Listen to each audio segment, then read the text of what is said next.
Jumpstart has largely been a series of sets where I feel a lot of unique designs for legendary creatures are able to thrive. We've seen such awesome commander options as Ashcode of the Shadow Swarm, Kinesos, Priest of Thassa, and Emiel the Blessed. In the spirit of this tradition, we have Foundations Jumpstart, which looks to be closely tied to the core set variant Foundations. Without a doubt, my favorite commander previewed so far has been Shroofus Sproutsire, a 3-mana 1/1 Saproling with Trample. He has a single triggered ability where whenever a Saproling you control deals combat damage to a player, you create that many 1/1 green Saproling creature tokens. First off, that ability is super powerful. One of the most cracked phrasings in Commander is letting you create that many of something. The damage that your Saproling creatures are dealing to opponents becomes the quantity of new Saproling creatures you create. This can snowball very quickly, especially given our commander here has Trample, letting you have a much easier on-ramp to get this ability going. Secondly, I love his design, little googly-eyed mushroom man, love him. But anyway, our deck today will be focusing on getting the most out of this ability. We want to be making Saproling tokens as frequently as possible and bulking them up however we can to ensure we're getting some damage through. Our goal is to address one shortcoming in Saproling creatures. They are small. Our commander here is a great example, as the majority of Saproling creatures have base power and toughness of 1/1. This presents a challenge to our deck's goal of getting combat damage through, as our creatures will need to be given extra power buffs or straight up unblockability. We have a few methods for doing such things, so without further ado, let's begin. The first group of cards that we will discuss is our methods to create Saproling creatures. We've had many cards over Magic's history that generate us Saproling tokens, but I really wanted to hone in on consistent creation. One such cycle of cards are the Thalids, a group of fungus creatures all based on the original creature Thalid, who all share shared abilities. They all deal in spore counters, often being able to put spore counters on themselves at the beginning of our upkeep, and being able to trade in 3 spore counters to create a 1/1 green Sapling creature token. We do get some variance in the specifics of those abilities here and there, but this is a great way to passively build up an army of Saprolings. Thalid Germinator is one such example of a Thalid that brings with them an additional ability. This one carries an activated ability where we can sacrifice a Saproling to give a target creature +1/+1 until the end of turn. This is a great combat trick to use on an unblocked Saproling while Shroofus is in play, to sacrifice all of our other Saprolings to bulk up the unblocked one, and then when it deals its combat damage, Shroofus creates us more tokens to replace the sacrificed ones. Psychotrope Thalid lets us trade in our Saprolings for card draw.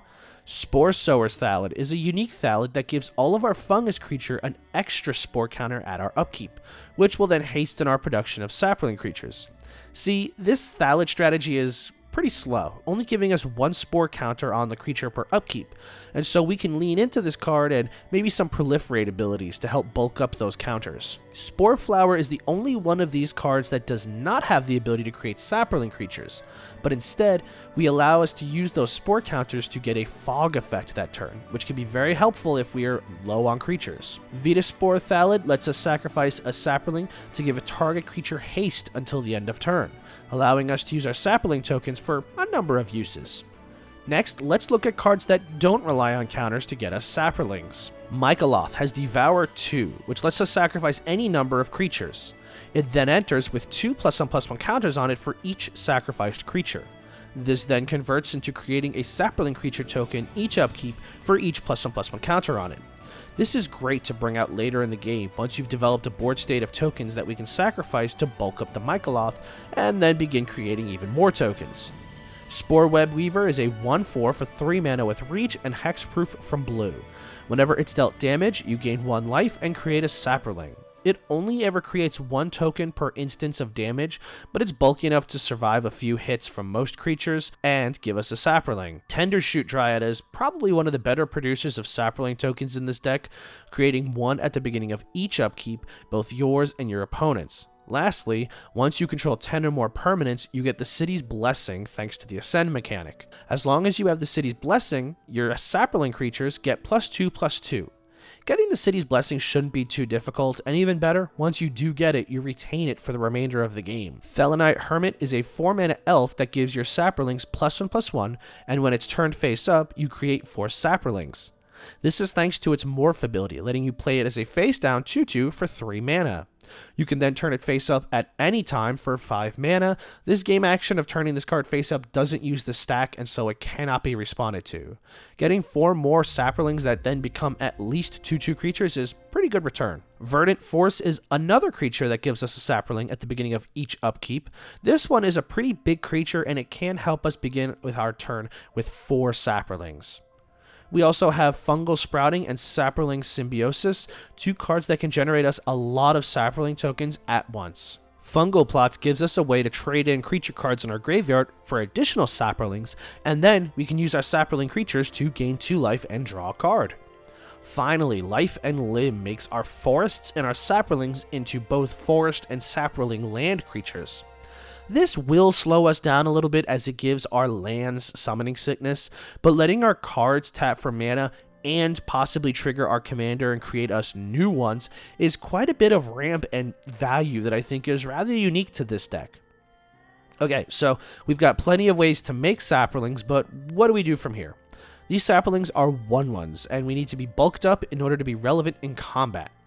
Arwen, Weaver of Hope, is a great option to let our creatures enter with additional +1/+1 counters on them.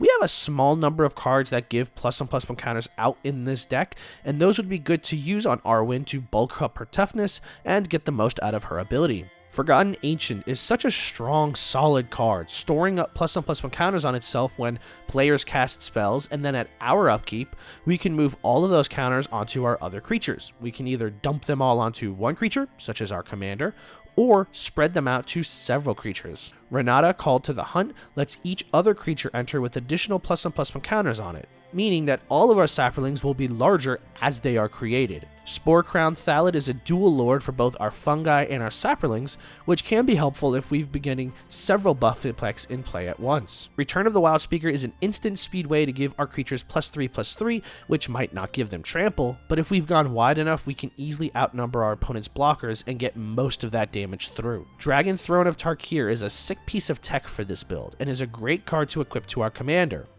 It gives the equipped creature Defender, but it also gives it the activated ability where for 2 mana, we could tap the creature and give other creatures we control trample and +X/+X until the end of turn, where X is the equipped creature's power. We mentioned the Forgotten Ancient earlier. If we've dumped a bunch of counters onto the equipped creature through something like this card, we can just share that power with the rest of our board, and granting them trample can be even more effective than simply your standard overrun ability. Junkio Bell is along those same lines, though the approach is quite different. At the beginning of our upkeep, we can have a target creature we control get +X/+X until the end of turn, where X is the number of creatures we control. If we do, we sacrifice that creature at the end of turn.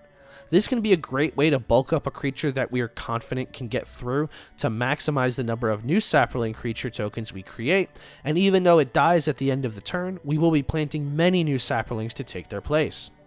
Beastmaster Ascension is in here as well, surprise surprise. It shouldn't be at all difficult to get those 7 quest counters on this card, making this a solid include. Epic Struggle is our alternate win condition, winning us the game if at the beginning of our upkeep we control 20 or more creatures.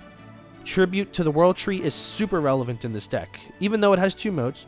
If a creature entering the battlefield has power 3 or greater, we draw a card. If it isn't, we put 2 +1/+1 counters on it.